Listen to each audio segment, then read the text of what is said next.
Já, velkomin í samtal á sunnudegi.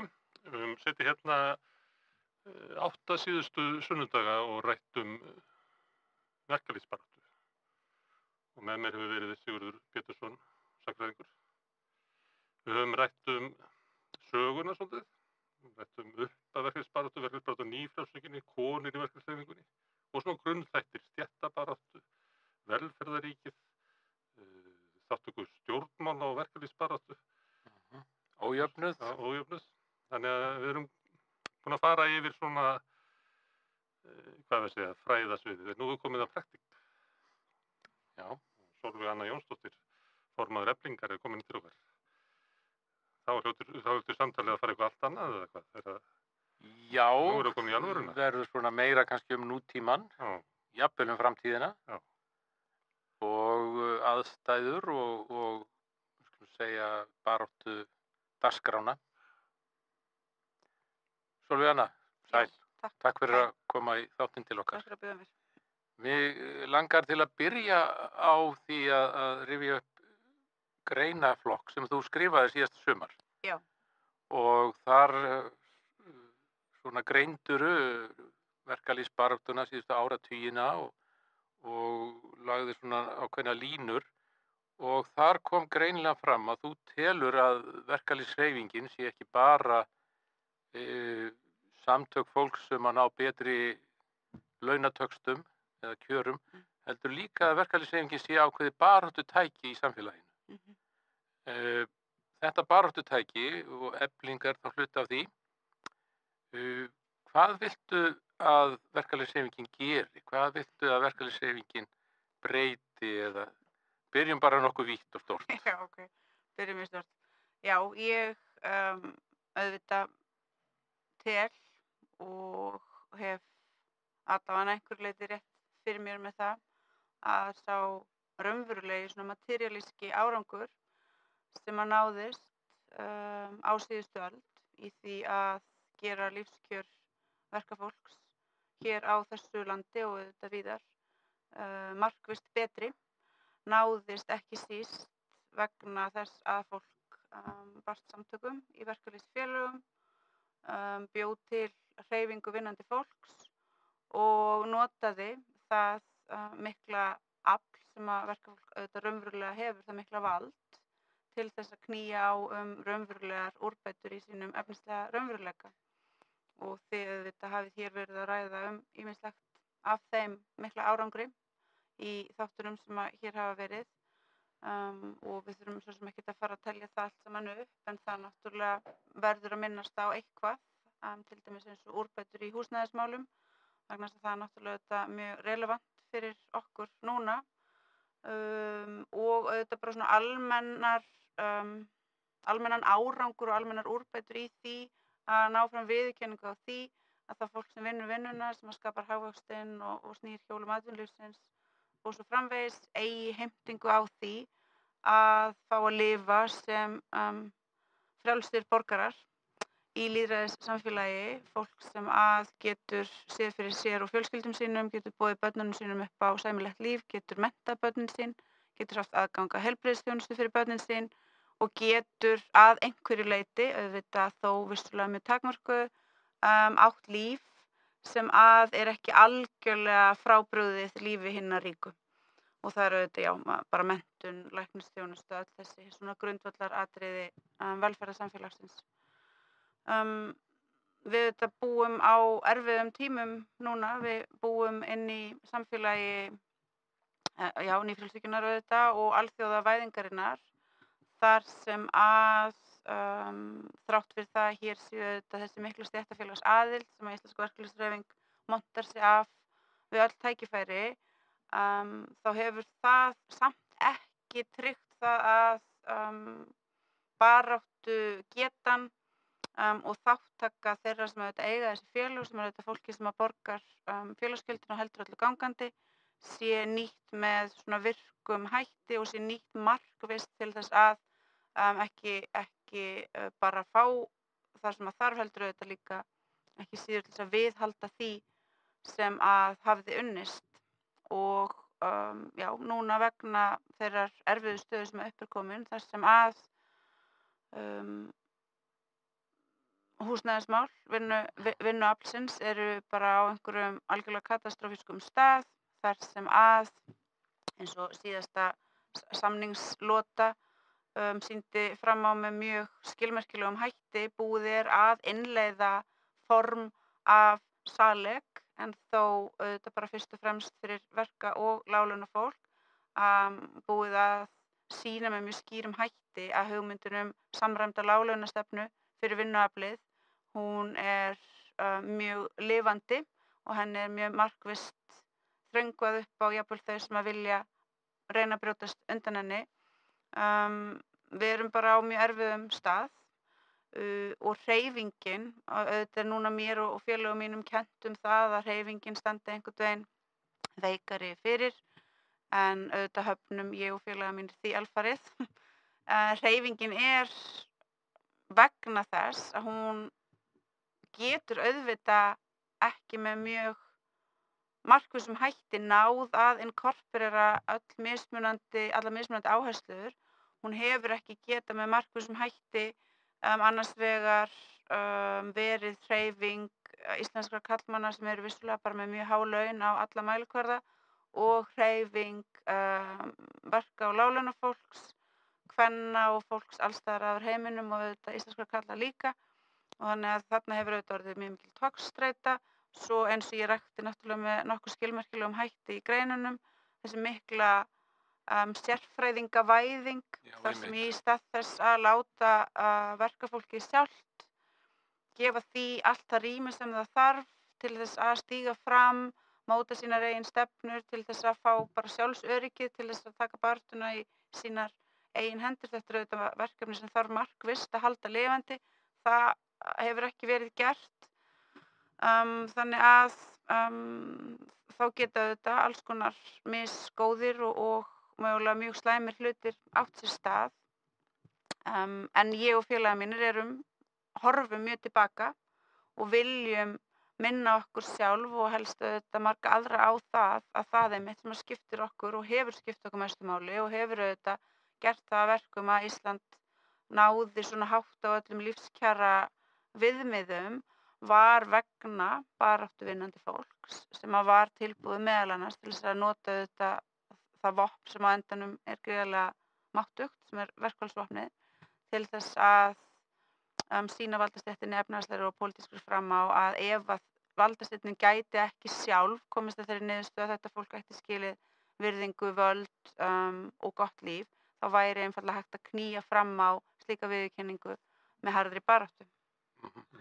Já, þú nefndir og raktir einmitt í greinunum þínum svona þróun verkalýðshreyfingarinnar og það sem við getum kallað stofnanavæðingu og sérfræðingaveldi innan hreyfingarinnar sem að verður raun og veru mjög áberandi hér fyrst upp úr 70, kannski mest upp úr 80 og með tilkomu hagfræðingana kannski sem ekki voru lengur hafðir í vinnu hjá verkalýðshreyfingunni heldur kosnir til æðstu embætta og þú eiginlega segir að með því hafi verkalýðshreyfingin svolítið tapað jarðsambandinu kannski við að virkja hið vinnandi fólk en þú og þínir félagar og baráttulistanum að eins og þú segir þið viljið snúa þessari þróun við en finnur þá fyrir andstöðu innan verkalýðshreyfingarinnar við þessa stefnu?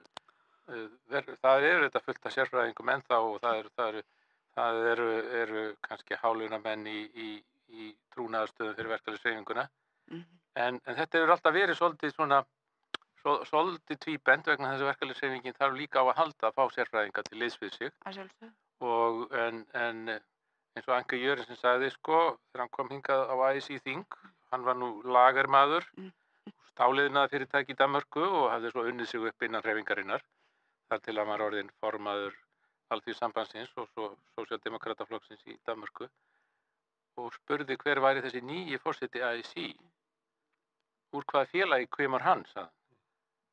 Já, hann er nú hagfræðingur, var sagt. Og þá sagði Anke Jørgensen, hagfræðingur? Við kjósum ekki svoleiðis fólk.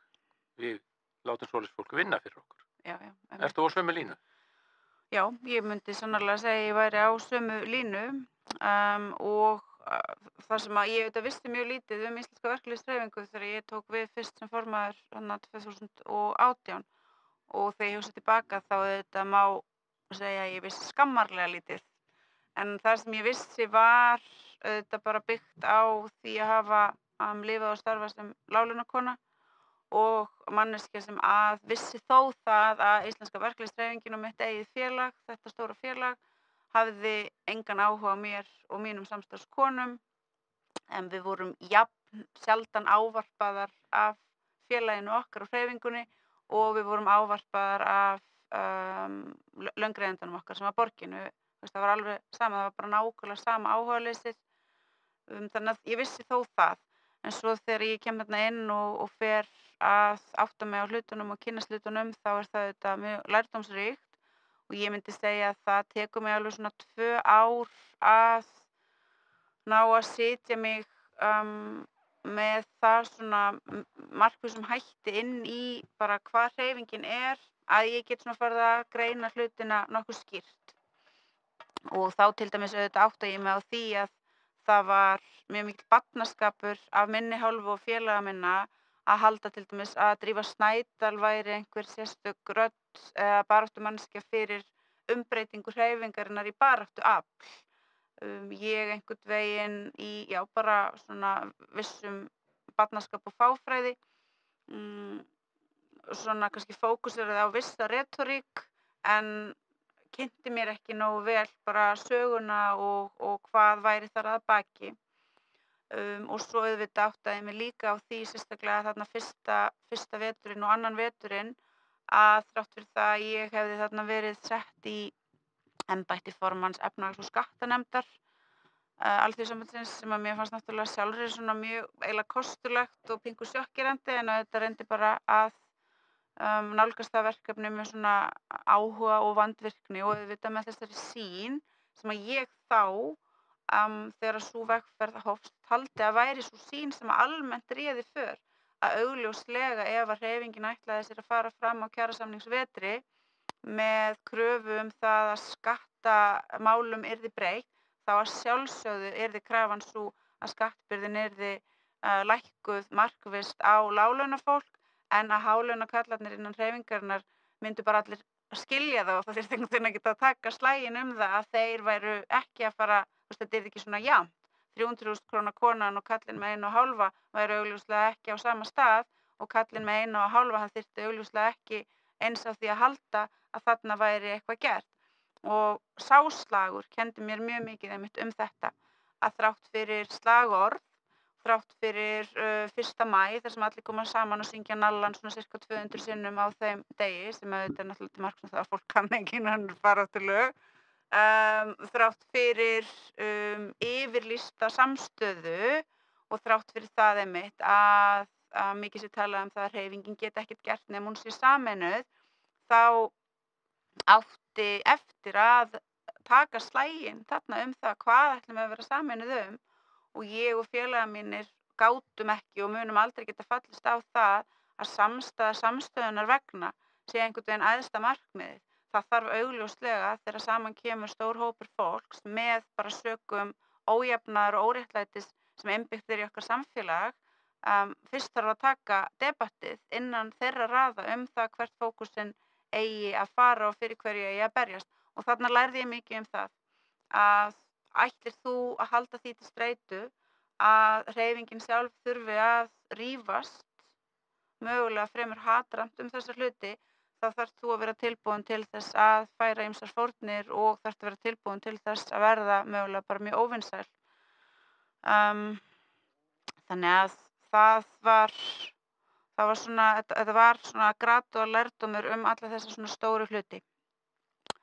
Og ennþá erum við náttúrulega á þeim stað og ég veit svo sem ekki hvernig þessari hreyfingu mun farnast vegna þess að ennþá erum við náttúrulega augljóslega á miklum átakastað og nú náttúrulega snúast átökin bara svo ótal margt. Þau snúast einmitt þetta, hver skal móta stefnuna og þau snúast það hverjir leiða þau snúast hvaða vinnubrögð skal viðhafa, á að halda því áfram að örfáir, mestmegnis karlar, sjái bara að leiða alla kjarasamningsgerð, og þegar við erum að tala kjarasamningsgerð á vettvangi Alþýðusambandsins þá erum við náttúrulega, vegna þess að það búið, eins og ég var að segja áðan, að leiða inn einhvers konar form af bara saleigfyrirbærinu, mjög svona miðlægri kjarasamningsgerð sem á svo að fljóta bara yfir alla.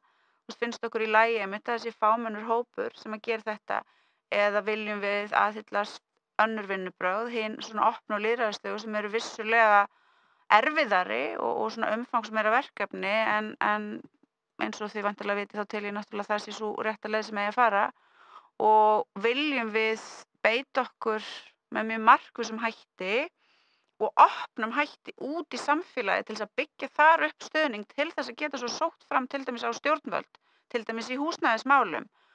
Trúum við því, þrátt fyrir það sé augljóst að það virki ekki, að það sé best að fáir aðilar eigi svona samtal við stjórnvöld þar sem eitthvað sé hripað niður á blað og svo mögulega sé því fylgt eftir mögulega ekki, eða trúum við á það eina leiðin til þess að ná markvissum árangri sé bara byggja upp nægilega mikinn pólitískan þrýsting, og það þurfum við að gera þá út á við þurfum að fá fólk með okkur til þess að geta svo sótt fram og sett þá pólitíkina í þá stöðu að hún einfaldlega verði að verða við kröfunum.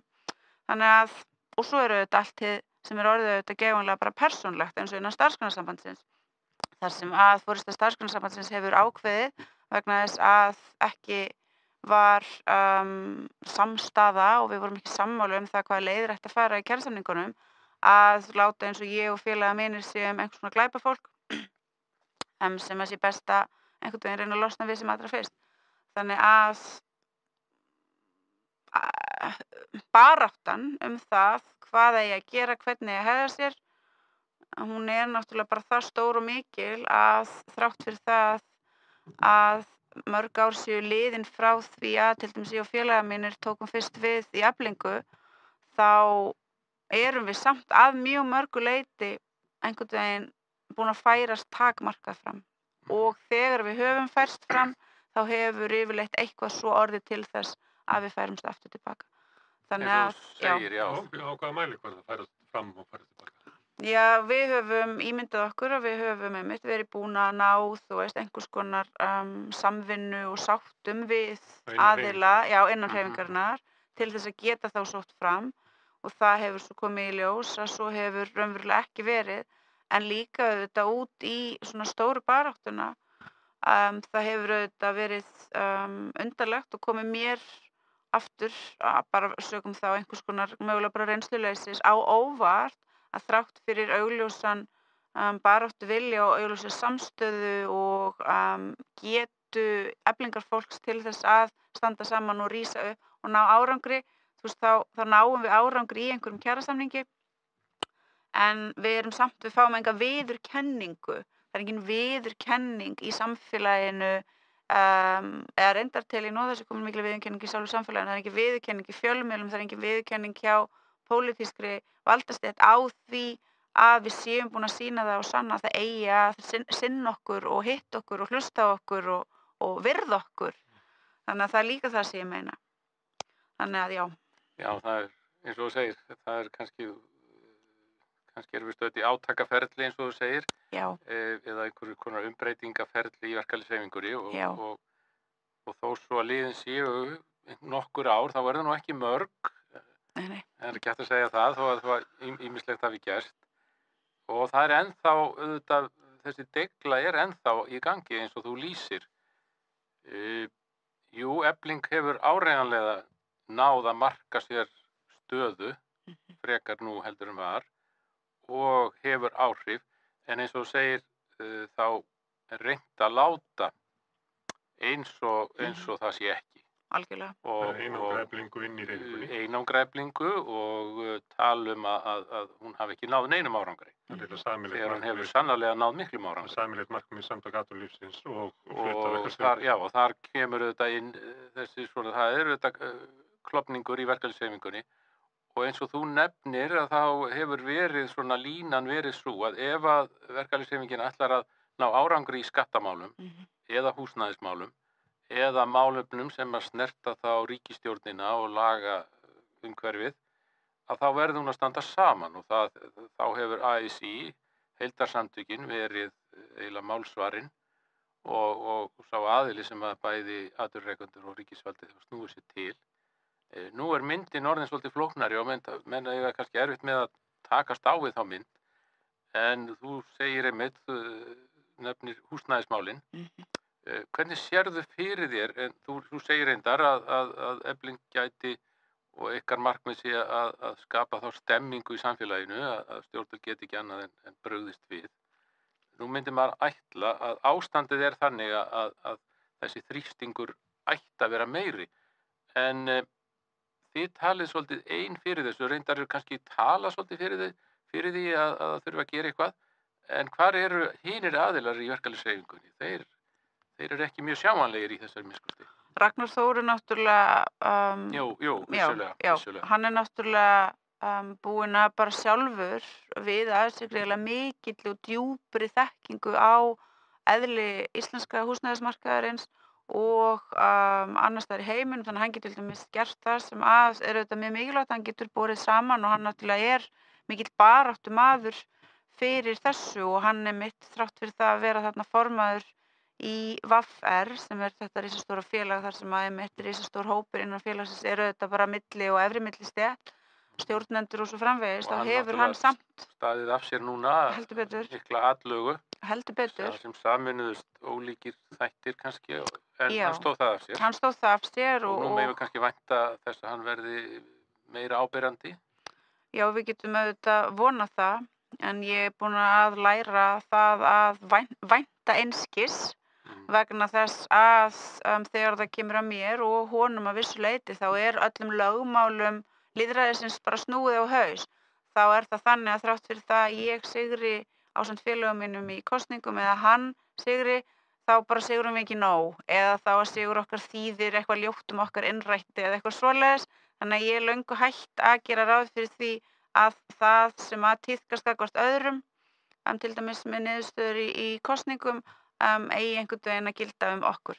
En ég meina já, auðvitað hefur hann náttúrulega núna sýnt það með mjög áberandi hætti að hann auðvitað leiðtogi síns félags sem langstærsta félagið innan Alþýðusambandsins og af því leiðir auðvitað hann á að vera þar með mjög sterka stöðu, en aftur ég ætla ekki að láta eins og ég trúi því fyrir ég sé það gerast að svo verði og staða mín innan Alþýðusambandsins, hún staða algjörrar jaðarsetningar. Ég náttúrulega í fyrsta lagi ekki miðstjórn, þannig að ég get mætt miðstjórnarfundi en ég hef vissulega tillögurétt og málfrelsi en ég get sjálf ekki greitt atkvæði.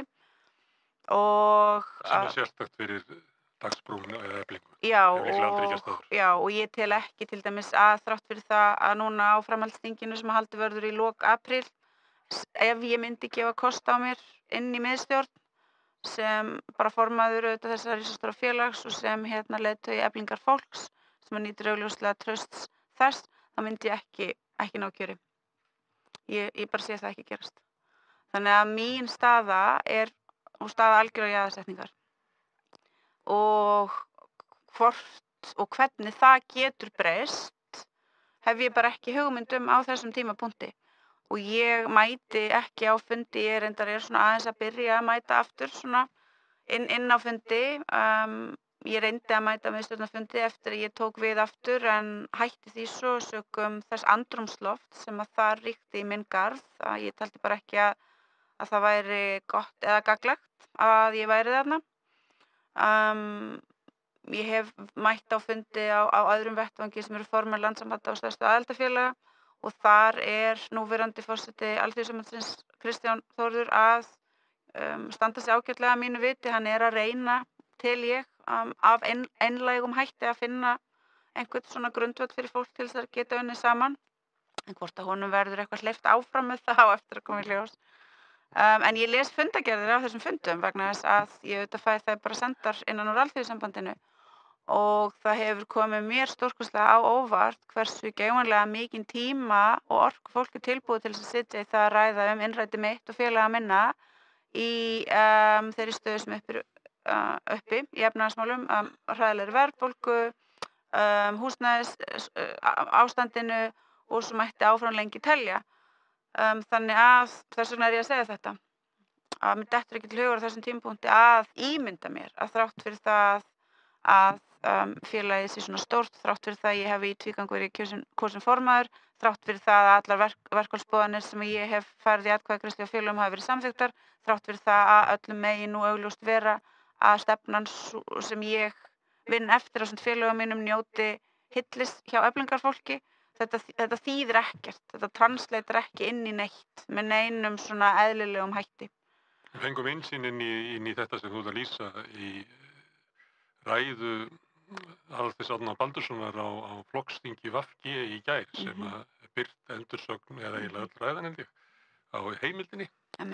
Það sem að hann að ávarpa VG sem að á rætur í sósíalískri baráttu og reyndar ríkisstjórnarflokkur og í efnahagsástandi þar sem að verðbólgan að éta upp kaupmátt almennings, þar sem öllum orðið ljóst að það verður að gera eitthvað í húsnæðismálum til þess að láglaunafólk geti lifað hér, sérstaklega varðandi leigjendur. Og hann ávarpar þingið. Það sem að andstæðingurinn sem að þau eru að glíma við, Efling og þú, en ekki auðvaldið efnahagsástandið. Lýsir þetta ekki svolítið bara niðurlægingu VG og þá ákveðins hluta í forystu verkalýðshreyfingarinnar sem gjörsamlega stefnuleg gjaldþrot eiginlega? Já, eða eins og Sólveig Anna að lýsa, það ykkur eins og fólk sé bara fókusirað á vitlausa bolta, sko. Já. Eins og þú segir, sko, baráttan núna ætti að vera að breyta skattamálum og breyta húsnæðismálum og spurningin þá að mynda þá einhvers konar samfylkingu, kannski ekki gott að nota það orð í þessu sambandi, þó sé gott og gilt úr verkalýðsbaráttunni fyrir áður fyrr, með þeim öflum sem að vilja taka höndum, svo segi það forysta VR, forysta Eflingar og hverjir aðrir eru þó tilbúnir til þess að ganga í þann slag. Þú ert ekki heldur í stjórn Starfsgreinasambandsins, eða? Nei. Þannig að það ekki hægt að, eins og einhverjum verkamannasambandi gamla var nú yfirleitt svona baráttutæki þar sem að Dagsbrún Fannst þú eftir því að formaður Dagsbrúnar væri ekki í stjórn verkamannasambandsins? Það hefði ekki getað, hugsanlega getað. Nei, það hefði aldrei. Það var alltaf spurningum hvort að Dagsbrún væri með forystuna en það var ekki endilega alltaf. En að sjálfsögðu var Dagsbrún alltaf forystu félag innan verkamannasambands. Þegar ég tek við Eflingu þá það þannig að þá á Eflings 2 sæti inn í miðstjórn. Og svo raunverulega, og ég bara viðurkenni það hér, í einhvers konar tilraun til þess að sýna mikla samvinnu fýsn sem að ég var þá haldin gagnvart Starfsgreinasambandinu þá öllu, ekki bara því það var það sem ég ímyndaði mér. Ég hélt að ég gæti hitt fólk, tala við það, átt samtalið, við getum vissulega verið ósammála ýmislegt, en að við myndum samt geta einhvern veginn fundið einhverja vettvanga til þess að starfa saman á. Þá átti Efling aðeins 1 sæti. Ég svona samdi af mér, það getum bara sagt það. En af mjög einlægum vilja til þess að sýna fram á að ég liti ekki svo á að einhverjir svona einmitt ættu að sitja eftir til þess að eitthvað svona valdafyrirbæri bara ætti sinn svona hlussustað. En nú tel ég að það fari svo núna á þessu framhaldsþingi að Efling muni ekki hafa neitt sæti. Ekki nema að það gerist, sem getur auðvitað gerst, að Ólöf Helga eða Agnieszka gefi kost á sér inn í miðstjórn og verði þá kjörnar. Það geti gerst og þá náttúrulega gæti hreyfingin auðvitað tala sjálfur sér og reynda að tala öðrum trúum að þar með ætti auðvitað Efling sitt sæti áfram, sko. Og aftur eins og ég var að segja áðan, það náttúrulega öllum lögmálum lýðræðisins. Þær ekki lengur í stjórn eða verði ekki lengur í stjórn? Þær verða þá ennþá í stjórn, sko, aðalfundurinn einhverja 2 vikur í viðbót. Þannig að allt getur gerst. En eftir að ég tók við félaginu ásamt félögum mínum, þá hefur þetta bara alltaf svona spilast út með raunverulega síofsafengnari hætti. Þessi svona jaðarsetning. Þannig að Starfsgreinasambandið og Alþýðusambandið eru eiginlega að ýta Eflingu út úr. Nú er það fyrst og fremst Starfsgreinasambandið sem stendur í þessari ítingu. Já. Ég í ágætum samskiptum við Ragnar Þór. En helmingurinn af félögum í Starfsgreinasambandinu í Eflingu. Þannig að Starfsgreinasambandið að kljúfa sig Já, í tvennt. sko, Efling borgar held ég 49% af öllum sko gjöldunum sem að renna til Starfsgreinasambandsins í reksturinn sko og eru þetta langstærsta félagið þarna inni. En hér varst þú að vitna í ræðuna sem að formaðurinn á Húsavík fékk að halda á fundi VG og það eru þetta magnað að lesa þetta en þetta er nákvæmlega í stíl við innihald þeirra fundagerða sem ég hef verið að skoða. Það er bara nákvæmlega þessi, ég veit ekki hvað orð á að nota, þessi svona veruleikafirring, þessi svona mjög einbeitti vilji til þess að draga upp mjög ósanna mynd.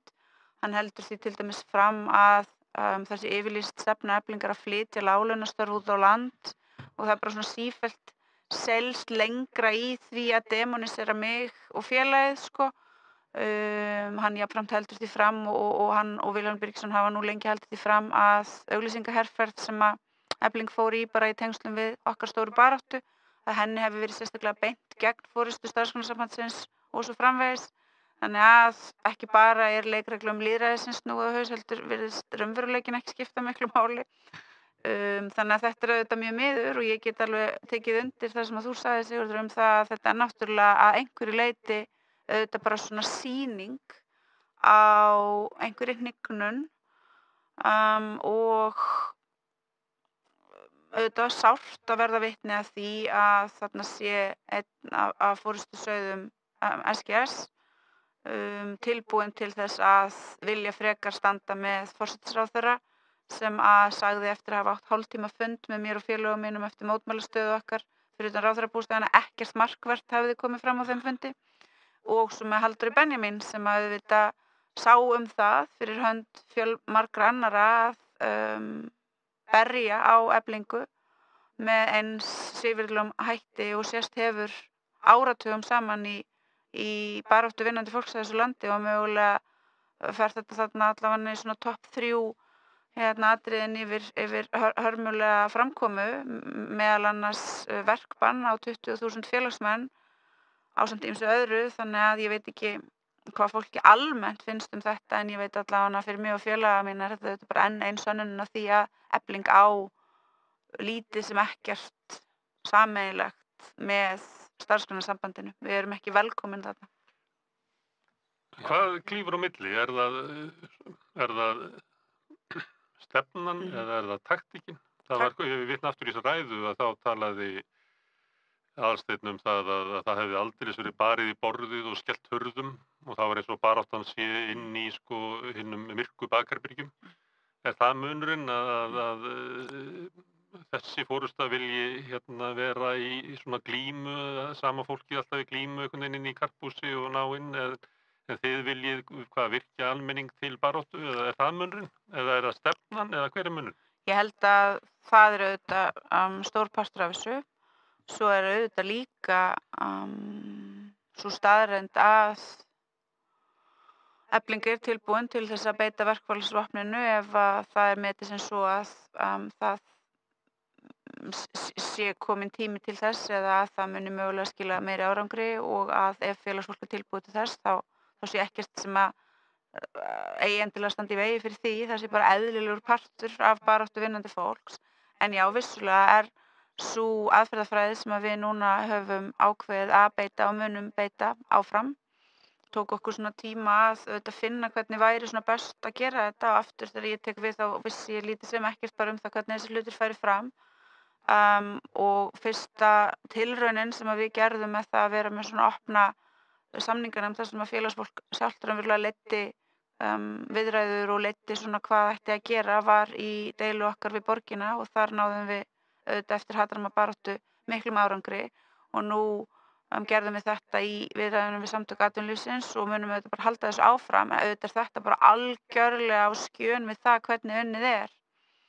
Það er engin annar sem að kemur með verkafólk á Húsavík eða Akranesi eða Vestfjörðum vilji bara síður fara í verkfall það getur bara vel verið og ég bara ger ekkert lítið úr því og ég bara hef reynt og mun halda áfram að gera það að virða þær reglur sem að í gildi eru að formaður í einu félagi ekki skipta sér af því sem að gerist í öðru félagi nema þá að einhverjar ekstrem aðstæður komi upp. Mér á endanum, ég er formaður í Eflingu og ég hef umboð Eflingar fólks og umboð mitt snýr að þeim. Ég hef ekki umboð til þess að vera að vasast í vinnubrögðum annarra, en ég hefði auðvitað geta ímynda mér að þrátt fyrir að þarna sé vissulega munur á taktík og auðvitað bara einhvers konar menningar munur, pólitískur munur, að þá hefði samt verið hægt að finna einhverjar leiðir, en svo virðist alls ekki vera.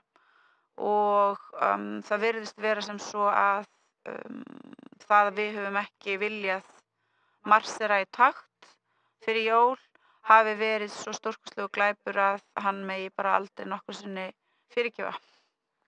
Já, það lítur svolítið þannig út, en við gleymum náttúrulega ekki hinu að verkalýðshreyfingin er opin lýðræðisleg hreyfing og byggir auðvitað á því til langs tíma, og eins og þú segir að forysta í einu félagi yfirleitt ekki að skipta sér af því hvernig forysta í öðru félagi reynir að stýra sínu félagi. Og svo annað sem var mjög greinilegt í deilu Eflingar núna, og það það að atvinnurekendur eru nú yfirleitt ekki að skipta sér af innri málefnum verkalýðsfélaganna. Þeir hafa svona kannski stundum gert ýmsar athugasemdir, en svona beinar árásir á innri starfsemi verkalýðsfélag sem í deilu, eins og kom frá atvinnurekendum núna, eru eiginlega alveg ótrúlega ósvífnar. Og var lítið gert með þær og lítið svona talað það og opinberum vettvangi vegna þess að þessar árásir voru svo ósvífnar. En mér langar til þess að víkja aðeins að þessum deilum Eflingar sem að þú hefur leitt, annars vegar samningarnir við borgina og svo aftur núna. Ykkur tókst sannarlega að sýna fram á mikilvægi Eflingarfélaga.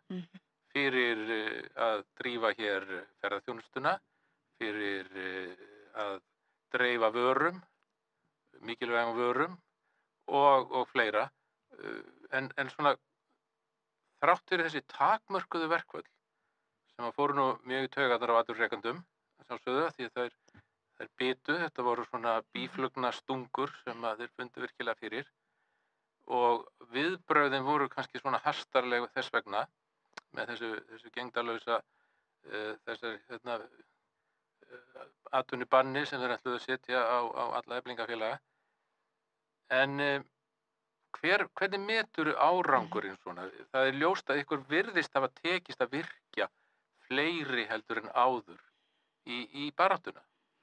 Já, auðvitað erfitt kannski akkurat á þessum tímapunkti að meta árangurinn, það náttúrulega á kannski eftir að koma raunverulega í ljós, en ef ég bara svona leyfi mér að reyna að meta bara á þessum hér tímapunkti, þá meti ég það sem svo að við höfum sannarlega náð raunverulegum árangri sem að hægt verður svo að byggja á að virkja félagsfólk og að opna félagið. Og ef að þessar stórkostlega furðulegu aðstæður væru ekki uppi gagnvart Eflingu, þá væri auðvitað talað það að við erum væntanlega einu samtökin á þessu landi þar sem að við höfum bara sýnt og sannað að við getum starfað saman þvert á þjóðerni, þvert á tungumál, sameinuð í baráttumáli, og að það ekki einhvern veginn bara upp á punt, það ekki til þess að halda einn dag hátíðlegan og koma saman einhvern veginn og klæða okkur í einhver sérstök föt eða flagga með einhverjum fánum, heldur þetta pólitískt verkefni.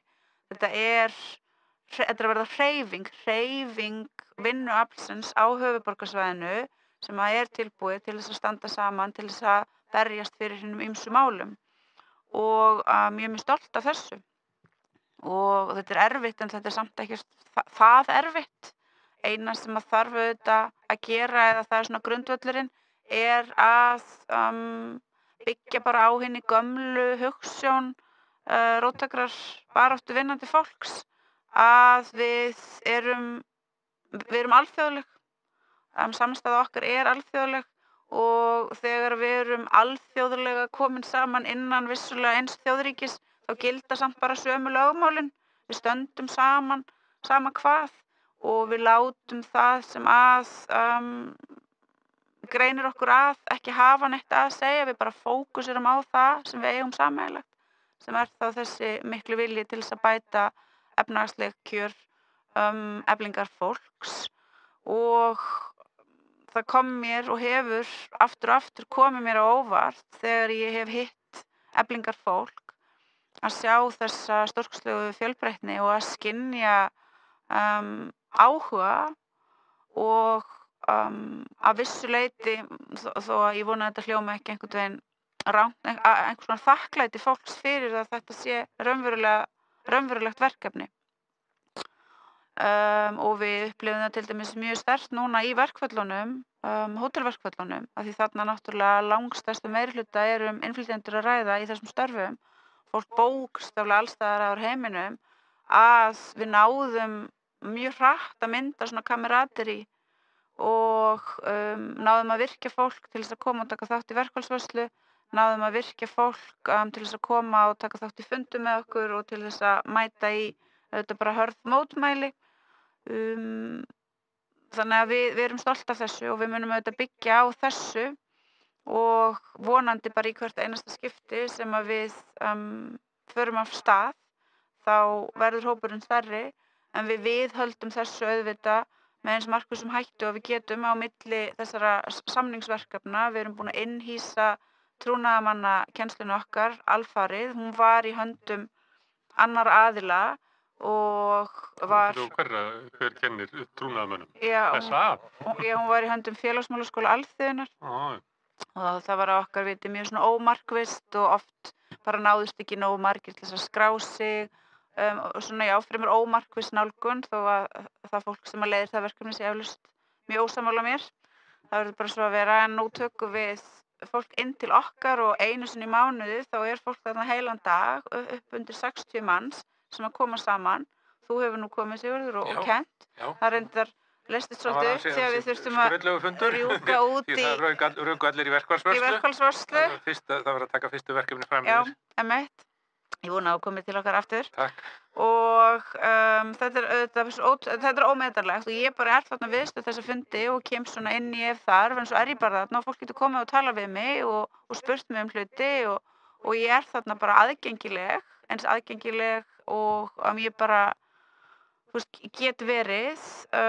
Fólk hittist, fólk alls staðar að, þarna auðvitað mikið úrval af alþjóðlegu vinnuafli og heyrir sögur hvers annars og vonandi öðlast sjálfstraust og vonandi sér hlutverk sitt þá sem trúnaðarmaður, ekki bara sem eitthvað svona mjög afmarkað verkefni sem fólki í því að leysa bara úr einhverju verkefnum, heldur sem svona æðakerfi félagsins sem að bæði tekur skilaboð frá félaginu og flytur út, en líka kemur skilaboðum áfram til félagsins.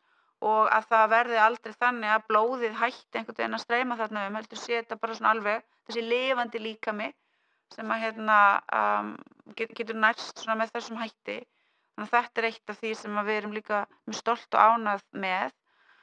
Það sem þarf að knýja áfram svona uppbyggingu náttúrulega árangur. Var árangurinn í samningunum núna nægur? Góð spurning. Við höfum náð árangri í þeim samningum sem við höfum farið í gegnum. Við náðum árangri í lífskjarasamningnum. Ég var reyndar sjálf mjög óánægð við þá undirritun, en svo þegar að útreikni fólki fór að reikna, þá náttúrulega sá ég það bara sjálf með skýrum hætti að við höfðum sannarlega náð árangri og þar auðvitað líka náðum við árangri í baráttunni við stjórnvöld. Við fengum þau til þess að fallast á vissar breytingar á skattkerfinu sem koma okkar fólki til góða. Þau svikuðu annað. Þau svikuðu ýmislegt annað, já. Við náðum mjög raunverulegum árangri í baráttu okkar við borgina. Hann var mjög raunverulegur. Og svo hvaða árangri náðum við núna? Ég var að spyrja það. Já, ég veit. Það eiginlega hittir ekki álitamál. Nei, en það er alltaf gott að rifja það upp því það nú ekki eins og það sé almennt verið að ræða stórkostlegan árangur Eflingar í þessu samfélagi, þannig að ég allavega tek það á mig að minna bara alla á það í hvert einasta tækifæri. Já, hvað árangur náðist? Þetta er bara mjög góð spurning. Við náttúrulega náðum þarna takmörkuðum viðbótar árangri í tengslum við það að þessi önnur miðlunartillaga kom fram. var atvinnurekendum það ljóst að það þyrfti að koma eitthvað með og settu sáttasemjari þeirri deilu, hann áttaði sig líka á því sem að Aðalsteinn Leifsson ríkissáttasemjari hafði ekki aðeins ekki áttað sig á heldur ekki haft nokkurn einasta áhuga á að reyna að láta gerast. Og það fólk sem ég hef talað við, Eflingarfólk, eftir að þessi miðlunartillaga kom fram og eftir að hún var svo samþykkt í atkvæðagreiðslum, raunverulega ánægt með baráttu félagsins. Og það auðvitað hef ég, eins og ég var hér að segja, og auðvitað ég veit, auðvitað ég í samskiptum með þetta risastórt félag, núna erum við komið 28.000 félagsmenn. Ég í samskiptum auðvitað við mjög takmarkaðan hóp, en ég að tala það að ég að hitta fólk bæði á fundum félagsins og svo bara úti í samfélaginu. Ég að tala bara strætó. Og fólki sem þú hittir kemur náttúrulega með raddirnar á sína vinnustöðum. Já, ég bara tala strætóbílstjórann sem að keyrir mig í leið 17 og bara fólki sem ég hitti á förnum vegi, fólki sem sendir mér skilaboð á pósta. Fólk stolt af félaginu, fólk stolt af þessari baráttu og fólk gleðst yfir því að þessi baráttu hafi átt sér stað og það líka mjög mikilvægt fyrir mig og félaga mína að þegar fólk segir já, þú veist, ég félagsmaður í Eflingu, að það þýði eitthvað, að fólk geti sagt það með stolti og bara höfuðið hátt og að þegar að ég segi við ykkur, ég félagsmaður í Eflingu, að þið hugsi, já, það nú bara ansi gott félag, það stendur sér vel, það að sinna því sem það á að vera að sinna og vissulega gengur stundum vel og stundum ekki, en félagið sjálft með rétta og góða stefnu og það augljóst að forysta félagsins tilbúin til að framfylgja þeirri stefnu. Þannig að ég mjög stolt og ánægð með það og ég og félagar mínir í samninganefndinni, það skiptir okkur mjög miklu máli. Ef að svo hefði ekki verið þá auðvitað hefði verið komin tími á mjög rækilega endurskoðun á stefnunni og því hvert við værum að fara og hvernig við ætluðum að vinna. En ég meta sem svo á þessum tímapunkti að við sannarlega njótum stuðnings félagsfólks og að fólk sé ánægt með þá vegferð sem að félagið á. Þið fenguðu náttúrulega það sem að aðrir fengu, sem á tímabili var látið lítið út eins og þið værið að fórna, sem væri afturvirknin. Já. Þið fenguðu auka eitthvað fyrir alla þá sem að fóru í verkfall. Þið sýnduð afl ykkar, þið fellduð ríkissáttasemjara sem að hafði, ég liggur við að segja bara gengið fram að þjóðinni með svokallari sáttatillögu. Það náðist held ég í þessum, þú veist, þetta var að búa að vera svona umræðum húsnæðismál langan tíma. En mér fannst eins og að í gegnum þetta verkfall hafi það náðst raunverulega í gegn, svona endanlega í umræðuna í samfélaginu. Hver staða láglaunafólks á leigumarkaði? Mér fannst það svona eiginlega, stundum það þannig að þótt að hlutir þessu sagðir, að það þarf eitthvað að gerast einhvern veginn til þess að svona einhvern veginn negla því í vitund meiri hluta þjóðarins. Og svo megum náttúrulega ekki gleyma því sem að Sólveig var að tala hérna áðan að verkfall sem að tekst vel eins og þetta verkfall gerði, sannarlega, það hefur afleiðingar mörg ár fram í tíman. Við það að eins og þú segir að Eflingarfélagar, þeir geta með stolti sagt að félagið þeirra baráttutæki. Það meiri áhrif heldur en hurðarskellurinn. Þannig að og bakarbíl. Já, krónurnar sem kom í umslagið, jú, þær telja, en framtíðar ávinningurinn. Aðsögðu þeir alveg fyrir vestan, þeir voru búin að vera 7 vikur í verkfalli og fengu lítið fram gegn sameinuðu veldi atvinnurekenda, að það voru ekki bara krónurnar sem þeir fengu, örfáar krónur umfram aðra, heldur miklu frekar samstaðan og það að félögin vöknuðu. Og það kannski það merkilega sem að gerast í Eflingu það að svona stórt fjölþjóðlegt félag, þar sem að stór hluti félagsmanna er nánast réttindalaus í samfélaginu, hefur ekki eins og kom fram fyrir þáttum hjá okkur, hefur ekki atkvæðisrétt og hvorki í sveitarstjórnum né til Alþingis, að það hefur bara aldrei í sögunni fyrr náðst að virkja þennan hóp. Og þarna þú að tala fræðslustarfið, trúnaðarmannakerfið og fleira sem að þið eruð að nota til þess að ná fleirum Og svo spurningin aftur, er hinn hluti verkalýðshreyfingarinnar, hann orðinn hræddur við þetta? Þú nefndir að Kristján Þórður, starfandi forseti ASÍ, að hann hefur talað og svona látið það álít í ljós að hann vilji svona reyna að ná meiri sátt innan verkalýðshreyfingarinnar og mér hefur fundist hann tala mjög skynsamlega á þeim nótum á meðan aðrir virðast sparka í allar áttir og virðast síður vilja sættir eða ná fram sameiginlegri hreyfingu. Nú að koma í síðinga eins og þú nefndir í lok apríl. Ef að Efling verður af þessum sem að láta stundum eins og naut í nývirki, ef Eflingu verður kastað út í horn, hvaða ráð hefur Efling þá? Hvað er hægt að gera? Já, það er góð spurning.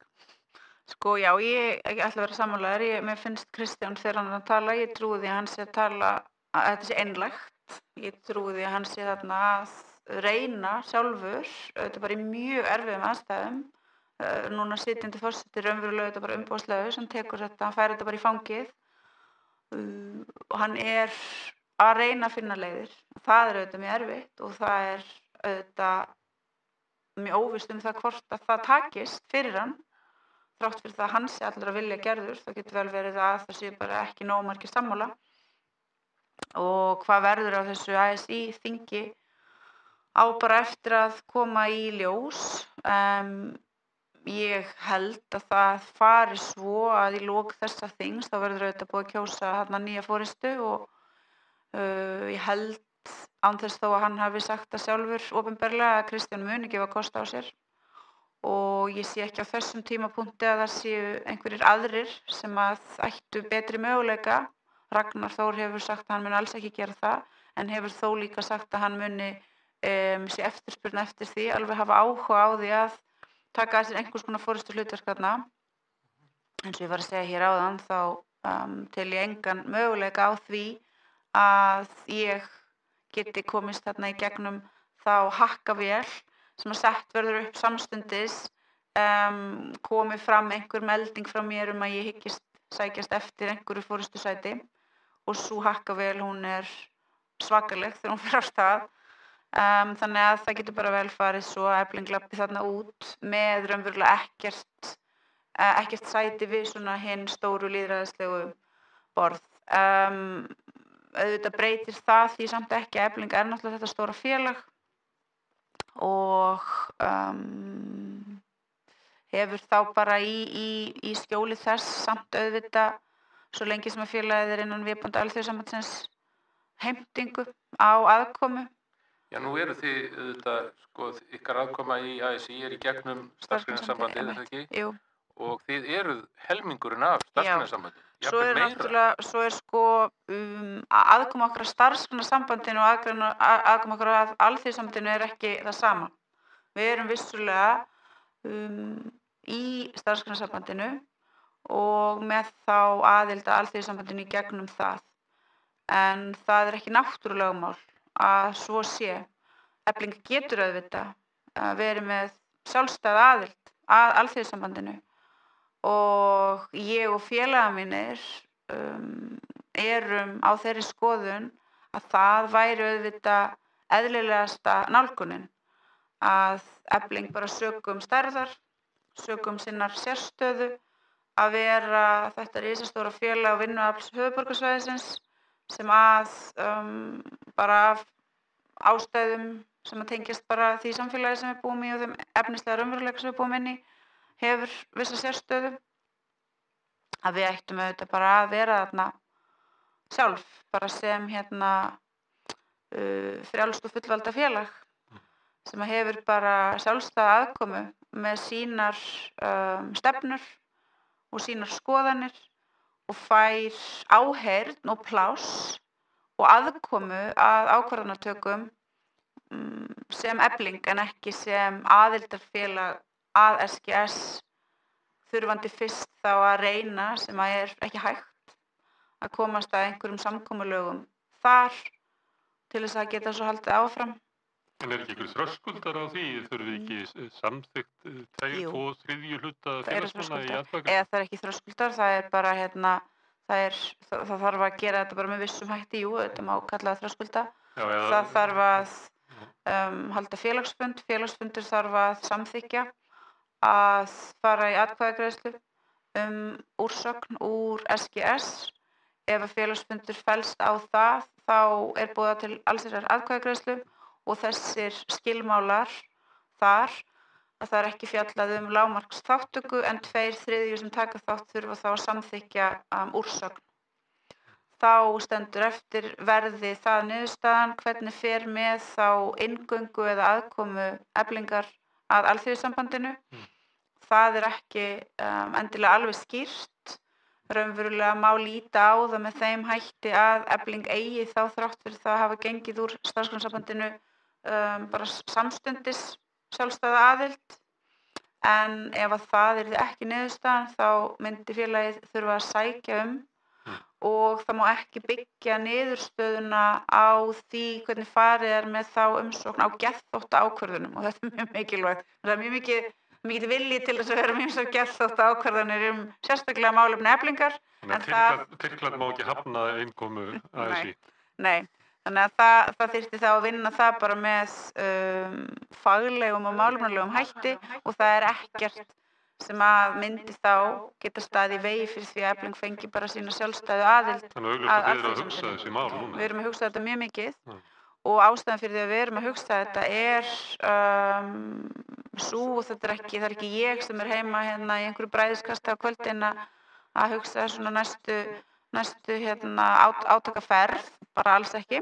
Heldur er það bara svo að stjórn félagsins, meirihluti stjórnar félagsins, meðlimir í samninganefnd, fólk sem starfar í trúnaðarráði og aðrir eru komnir á þá skoðun að það sé ekkert annað en sjálfsagt og eðlilegt að Efling hafi bara sína sjálfstæðu aðild að Alþýðusambandinu. Og svo skiljanlegt þegar Efling er að borga skatt bæði til Starfsgreinasambandsins og Alþýðusambandsins sem að Eflingafélagar upplifa að séu í andstöðu við Eflingu. Já. Og svo þetta hópur þarna sem hefur líka bara mjög mikla efasemdir um það hvort að Efling eigi yfirleitt að vera partur á Alþýðusambandinu. En það auðvitað önnur umræða sem við erum ekki að taka. En já, ég meina Efling borgar hátt í 40 milljónir á ári til Starfsgreinasambandsins. Ég man ekki nákvæmlega hvað við erum að borga. Það var innleiddur einhvers konar COVID-afsláttur inn í Starfsgreinasambandinu sem að lækkaði gjöldin eitthvað. Það er nú vantilega tímabundið, en hátt í 40 milljónir. Svo til Alþýðusambandsins erum við að borga ríflega 90 milljónir, 95 milljónir, eitthvað svoleiðis á ári. Svo borgum við nú til annara líka, en ég meina þetta er gríðarlega stórar fjárhæðir. Ég geti rekið bara stórkostlega áróðursmaskínu fyrir þessu. Við getum gert ýmislegt. Við gætum, ég meina það er ýmislegt sem er hægt að gera.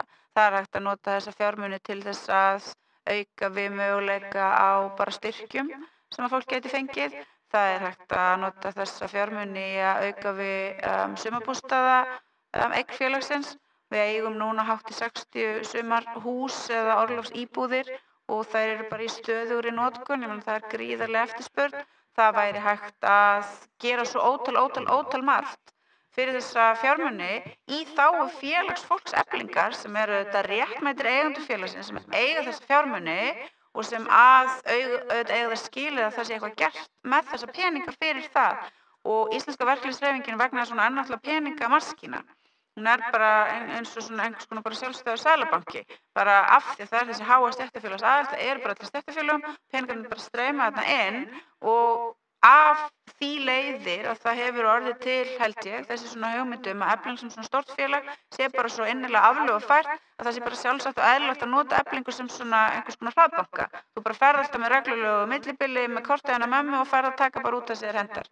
Það á auðvitað ekki verið svoleiðis. Og Efling sækir enga þjónustu til Starfsgreinasambandsins og er algjörlega sjálfbært félagið, sökum bara sinna stærðar.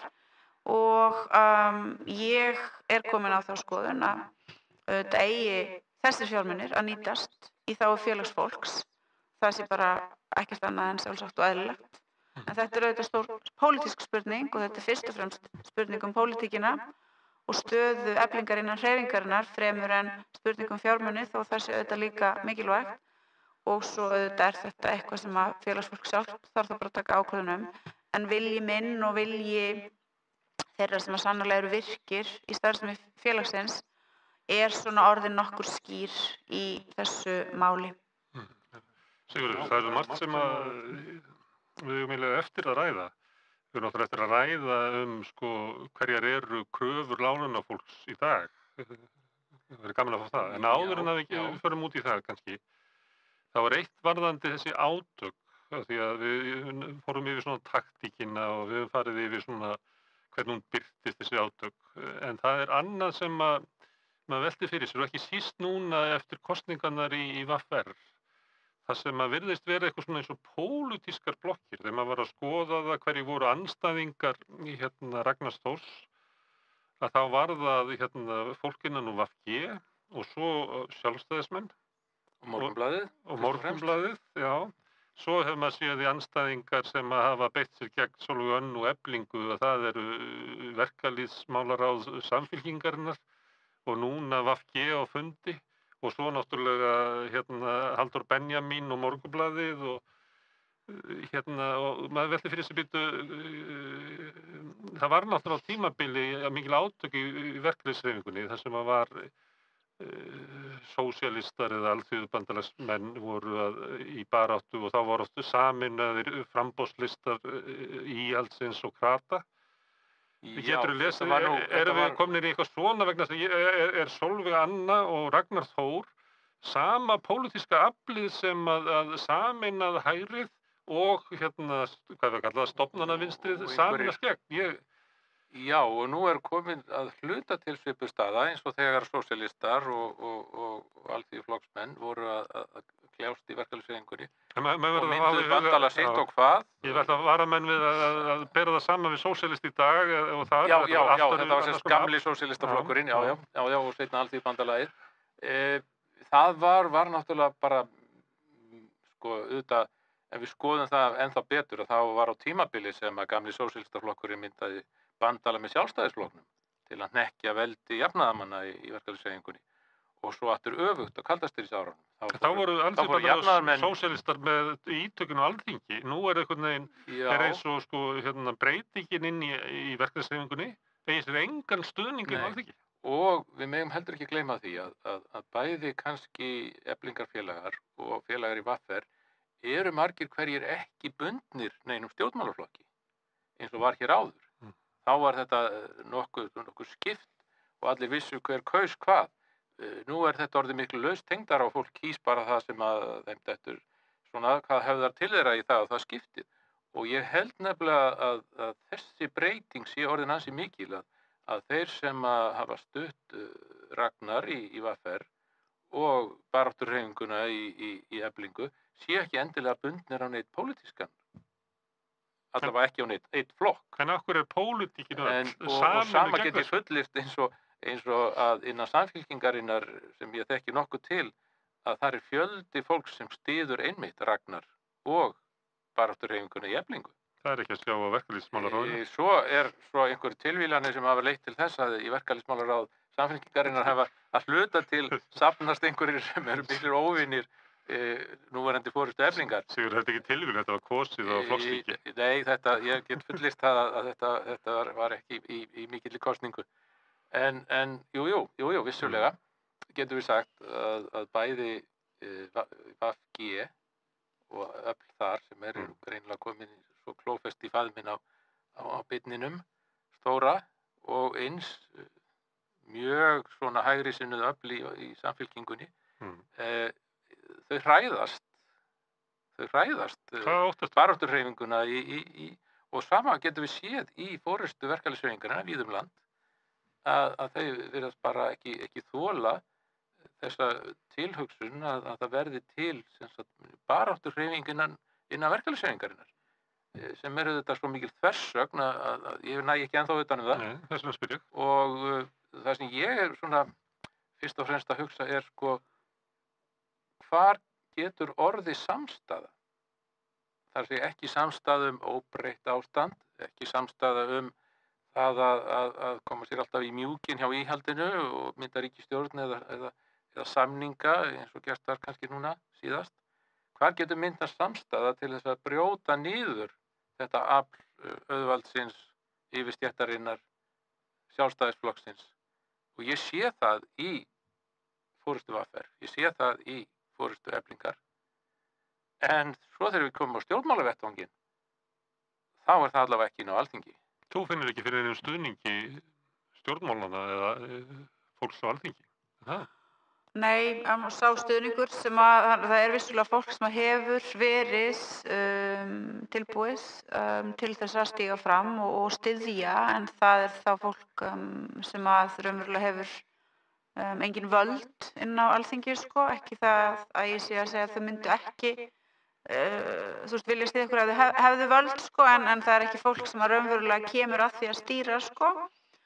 Og það fólk sem að þetta fer núna með völd í þessu landi eins og VG og hefur náttúrulega sýnt það og sannað í gegnum þessa síðustu mánuði að ekki aðeins hafðu engan áhuga á að styðja baráttu verka- og láglaunafólk sem að búsett hér á höfuðborgarsvæðinu, heldur hafa þau náttúrulega verið tilbúin til þess að gera akkurat hið þveröfuga, til þess að tala baráttuna niður, til þess að styðja til dæmis með mjög bara markvissum hætti ríkissáttasemjara í hans algjörlega styrtuðu vegferð gegn félaginu. Og eins og auðvitað, ég minntist hér á áðan þegar við vorum með mótmælastöðu okkar fyrir utan ráðherrabústaðinn, fengum svo loksins áheyrn forsætisráðherra, við fórum inn, ég og 3 félagar mínir, ég, Ísak félagi minn sem í stjórn, Adrian félagi í samninganefnd og öflugur maður innflytjandi frá Rúmeníu og hún Júlía, öflugur félagsmaður innflytjandi frá Úkraínu, og við fórum þarna inn og sátum og vorum þarna í bil hálftíma og lýstum með mjög bara kurteisum, vissulega kannski svona ábúðafullum, en þú veist bara okkur fannst þetta mikilvægt að koma okkar máli áleiðis. Og svo var talað við forsætisráðherra fjölmiðlum að þessum fundi loknum og hún sagði að ekkert markvert komið fram og vildi frekar setja tíma sinn og orku í að fordæma orðræðu okkar, þar sem að við höfðum þarna með svona harkalegu orðbragði fordæmt framgöngu fjármálaráðherra. Þannig að nei, það náttúrulega hefur enginn viljað standa með okkur og styðja okkur, og hvers vegna það eru væntanlega mjög margvíslegar ástæður fyrir því. En auðvitað væntanlega stærsta og mikilvægasta ástæðan sú að við erum ekki, þetta ekki bara svona einhver orðasalatsþvælingur sem við erum í, þetta snýst einmitt ekki bara það að stíga fram alltaf með reglulegum hætti nokkrum sinnum á ári eða einu sinni á ári eða við einhver svona formuleg tækifæri og tala fjálglega, heldur erum við náttúrulega einbeita okkur að raunverulegri baráttu og við viljum að hún skili raunverulegum árangri, og þetta baráttu sem snýst það að breyta því hvernig gæðunum úthlutað í þessu samfélagi, að breyta því hverjir fá að lifa hér í vellystingum á þá kostnað þeirra sem að þrátt fyrir það að strita frá unga aldri fram á gamals aldur hafa aldrei nóg til þess að geta lifað áhyggjulausan dag. Og þetta auðvitað barátta sem ekki bara hér heldur alls staðar í heiminum alltaf veldur gríðarlega miklum titringi og óróa. Þetta barátta sem að valdastéttir vilja auðvitað bara ekki sjá, og þetta barátta sem að valdastéttir líta svo á að sé hættulegt að nái árangri, vegna þess að það náttúrulega fer að riðlast þetta svona samkomulag það að stöðugleika sé viðhaldið á kostnað vinnuaflsins, og það náttúrulega það sem á að vera í gangi hér á Íslandi, og það meðal annars snerust samningarnir sem að náðust fyrir jól að fara fram með hógværar launakröfur þrátt fyrir það að með hagvöxtur sé og gríðarlegur gróði og gríðarleg ofurlaun allstaðar hjá þeim sem að geta sjálfur skammtað sér. Við áttum að sem sagt, vinnandi fólk átti að taka ábyrgðina á sig að reyna að halda verðbólgunni niðri. Fólk ætlaði að trúa því að það væri betra fyrir fólk að fá færri krónur heldur en fleiri, og við auðvitað höfnum þessu, og við höfnum því ekki bara í orði heldur við höfnum því á borði og við höfnum því með aðgerðum okkar, og við erum tilbúin til þess að ekki bara einmitt nota hinar gömlu góðu leiðir þar sem einmitt það kemur saman fámennur hópur fólks og mögulega einhvern tímann barið í borð og einni hurð skellt, Mögulega það gert svona til þess að menn geti svona aðeins uppréttari gengi frá borðinu og farið heim í héraðsvald. Ég barði nú í borðið og skellti hurð, sko, en það varð bara ekki lengra komist. Við gerum þetta ekki og við ætlum ekki að gera þetta og þetta er svona truflun. Þetta er gríðarleg truflun í öllu. Þetta er mjög truflandi að hafa Eflingu fyrir utan fund hjá ríkisstjórninni með gjallarhorn, risastóran hóp fólks. Allt hefur þetta truflandi áhrif og þetta vinnur í huga þessa fólks gegn þeim stöðugleika sem að þau hafa byggt sitt pólitíska verkefni á, að sé það almikilvægasta. Þau hafa byggt sitt pólitíska verkefni á því að láta eins og sá skortur sem að fólk neðar í stigveldinu býr við sé einhvern veginn vissulega leiðilegur og sorglegur og allt það, en það eigi samt ekki að sitja bara allt powerið í að laga hann, heldur eigi bara einhvern veginn að sjá hvort að það stöðugleikin muni ekki fæða af sér betri tilveru fyrir þetta fólk líka og þess vegna njótum við ekki stuðnings og þess vegna erum við óvinsæl út af því að við föllumst ekki á þetta og ekki aðeins föllumst við ekki á þetta heldur erum við tilbúin til þess að vera opinskátt á móti þessu, fordæma þetta með orðum okkar og aðgerðum. En þess vegna eigum við enga vini. Ekki vini á þingi eða í fjölmiðlunum eða... Nei, en við eigum núna... Þannig ég ætla að við reyndum að telja það við rauðaborðið einu sinni, hvaða þingmenn hefðu stutt baráttu Eflingar. Það var Jóhann Páll Jóhannsson í Samfylkingunni og Eyjólfur Ármannsson í Flokki fólksins. Og Ásta Lóa, var það ekki? Hún hefur nú eitthvað. Það, hefur hún stutt það? Já, ég held að hún hafi nú gert það. Þannig það eru 3. Það eru 3, já. Og það er að tala upp á. Já, og svo eru þetta... Ef þú ert í ykkur landi, það sem þetta voru náttúrulega aðalega fréttirnar í 2 mánuði, verkfallsátök og verkfall í gangi, að inn á þinginu séu svona fáir sem að treysta sér til, þetta gerist ekki í Frakklandi til dæmis eða í Bretlandi. 3 af 63. Já, það er ekki þannig að þingi standi hjá, þegar að þessi átök í samfélagi. Standi hjá. Það gerist ekki í öðrum löndum. Og það er auðvitað, ef að, ég veit það ekki, ef að við værum með öðruvísi uppbyggingu á félagsmannahópnum okkar, ef að það væri ekki þessi risastóri hópur innflytjenda til dæmis, sem eins og þið voruð að segja, raunverulega nýtur ekki eðlilegra lýðræðislega réttinda í samfélaginu.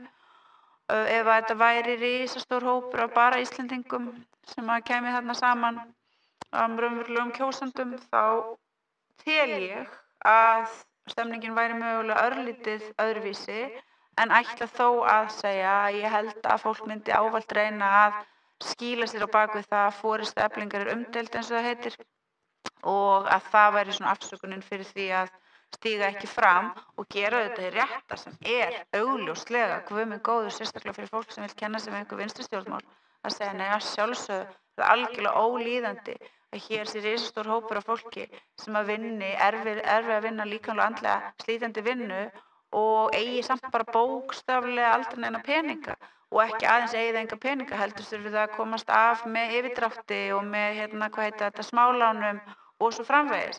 Auðvitað er það ólíðandi að hér séu einstæðar mæður í 2 vinnum að sjá fyrir börnunum sínum og tilvera þeirra sé bókstaflega ekkert nema áhyggjurnar. Auðvitað er þetta allt saman skelfilegt og hræðilegt, auðvitað gengur það ekki að risastór hópur kvenna sé starfandi inn á umönnunarstofnunum fyrir lág laun, með sívaxandi álag, sívaxandi ábyrgð sem að þær fá samt aldrei neitt fyrir. Auðvitað er það ólíðandi að eflingarkonur 50 fari að detta á örorku. Auðvitað er það ólíðandi að lífslíkur grunnskóla menntara kvenna dragist saman á meðan lífslíkur annarra að fara vaxandi. Þegar til dæmis sú statistík kom fram hann fyrir einhverjum ári síðan, mér var svo brugðið að ég var í marga daga bara algjörlega miður mín og ég trúði því þá að þetta er því svona eitthvað, já, nú myndi einhverju koma, myndi og berja í borð og kannski skella nokkrum hörðum og segja, þetta gengur nú ekki lengur, nú skal eitthvað að fara að gera. Skiptir engu máli. Við búum í samfélagi, vellauðugu samfélagi sem vil kenna sig við kvenréttindi og velferð og þetta er bara svona slætar framhjá og svo bara fólk bara var eitthvað að gerast. Nei, það var nú ekkert að gerast. En það er ekki réttlætt ekki svo að þau segja, við varum til að styðja allt þetta sem þú segja. Ef þetta fólk hefði ekki valið hann að Sólveigu Jú, það er náttúrulega, það er alveg þannig. Það er bara eitthvað. Og forysta Eflingar er umdeild. Það er það sem þetta heitir, já, hinn umdelda fórust, hún er svo orðljót. eins og þú segir að forðast það sem að gárar vatnið, Já, að það má ekki trufla.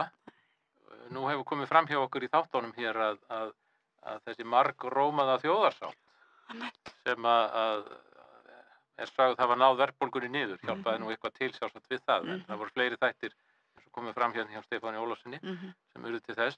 En í skjóli þeirrar stöðnunar sem að mörgu leyti varð eftir þjóðarsáttina, að þá rakaði yfirstéttin til sín stærri hluta af þjóðarauðnum heldur en nokkru sinni fyrr í okkar sögu. já, Og þið eruð mætt til þess að breyta því, það er það sem við að ættum okkur sjálfsögðu, að og breyta. verkalýðshreyfingin hefði átt að gera. Já, En niðurlægingin er að mörgu leyti orðin svo stór að þegar kemur fram hópur sem að vill gára vatnið, að þá bregðast meira að segja öndvegir þeir sem að kenna sig við einhvers konar sósíalisma eða hingað til hafa gert, vinstri stefnu, verkalýðshreyfingu, og það er kannski leiðin eins og þú nefnir, Sólveig, að Efling verði bara að taka sig út úr sem sérstakt afl, ef að næst ekki að mynda breiðari samstöðu, en þá verði Efling að búa þá samstöðu til sjálf. Já, Efling náttúrulega núna við þurfum alltaf að vera að hugsa bara fjölmarga hluti og það er eitt af því sem við þurfum að hugsa ef það fer svo að það er ekki hægt að finna okkur neitt pláss innan Alþýðusambandsins og ef að niðurstaðan er svo að það er bara yfirlýstur og augljós vilji stórs meirihluta Alþýðusambandsins að hafna því að Efling hafi nokkra einustu aðkomu og ekki gera það bara með þeim hætti eins og gert var meðan að Drífa Snædal leiddi Alþýðusambandið, þar sem Eflingu var hafnað en svona einhvern veginn bak við tjöldin, sko. Eflingu var bara, jaðarsett þannig, sko, en nú væntanlega, ef það gerist, þá gerist það bara fyrir opnum tjöldum, bara á þinginu og svo í framhaldi þess. Þá að sjálfsögðu þarf Efling að halda bara áfram að finna leiðir til þess að geta þá staðið á eigin fótum, en auðvitað eins og atburðarás vetrarins sýnir okkur fram á, þá getur það auðvitað verið mjög erfitt. Það getur verið mjög erfitt fyrir félag, jafnvel þó það sé stórt og öflugt og með félagsfólk sem er fullt af eldmóði, þá vegna þess ástands, þessar hnignunar sem að hefur átt sér stað inni bara í okkar samfélagi, þessar hnignunar á bara lögmálum lýðræðisins, þessar hnignunar á því hvað fólki finnst réttindi vinnandi fólks til þess að lifa mannsæmandi lífi, til þess að hafa völd og virðingu, þá getur þetta verið ótrúlega erfitt verkefni. Og þess vegna held ég náttúrulega að forherðingin gagnvart okkur sé svona rosalega mikil vegna þess að það skiptir vissa aðila, valdamikla aðila í þessu samfélagi mjög miklu máli að reyna einhvern veginn að stoppa Eflingu sem fyrst og það hefur ekki tekist á núna þessum svona síðustu árum en það er auðvitað augljóst að menn eru ekki af baki dottnir og ég held að það séu að verði áframhald á þessum svona rosalega harðneskjulegu aðferðum gagnvart okkur. En Efling auðvitað verður þá bara að halda áfram að finna leiðir og vera útsjónarsöm og klók til þess að reyna einhvern veginn að geta survivað inn í þessu samfélagi sem við erum partur af. En það er auðvitað flókið verkefni og erfitt og tímafrekt og orku sjúgandi.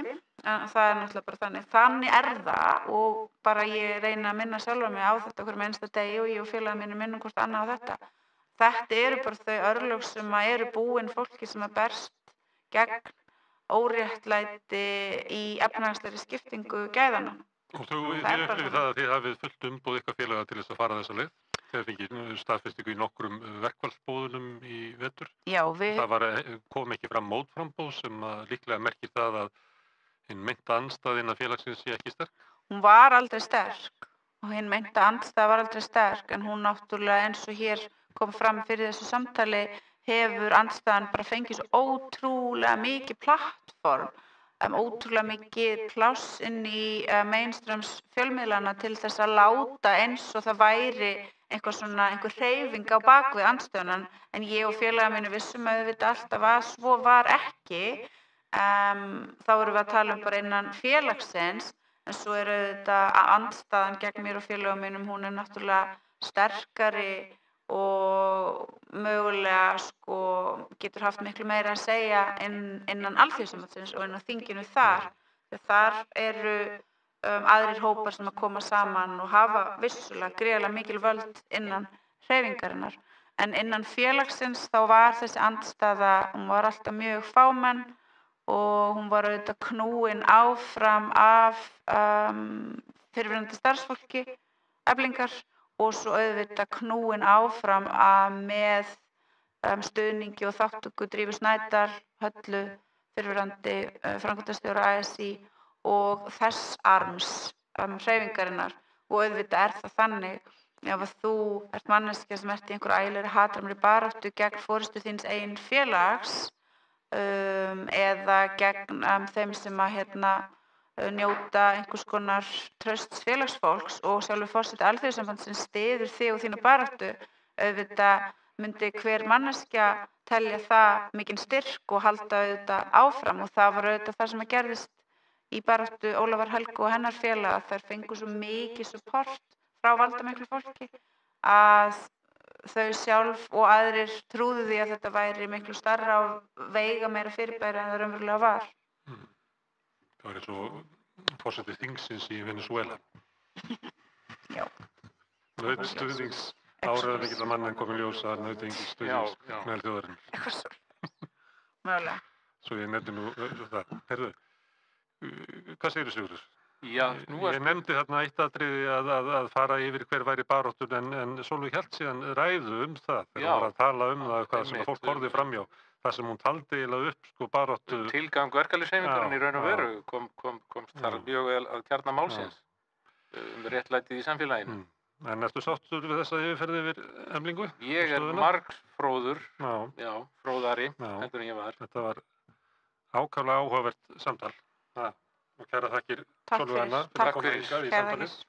Og Sigurður, takk fyrir samfylgdina. Að öllu líkindum munum við hittast hérna á næsta sunnudag og tala við Sonju Þorbergsdóttur sem formaður BSRB. En opinberir starfsmenn hafa verið lokaðir inn í karphúsinu vikum saman og engar fréttir borist þar út og þar fólki bannað að tala við fjölmiðla og allt í miklu myrkri. Við sjáum til, líklega munum við ná Sonju, þannig að það verður þá næsta samtal verður stéttabaráttu opinberra starfsmanna. En ég þakka Sólveigu aftur og Sigurði Samfylgdina ykkur sem hafi staldið hérna við og hlustað á okkur kærlega fyrir og segi góða helgi. Samstöðin á öllum hlaðvarpsveitum. Rauða borðið, Sanna Reykjavík, samtal á sunnudegi og helgispjall.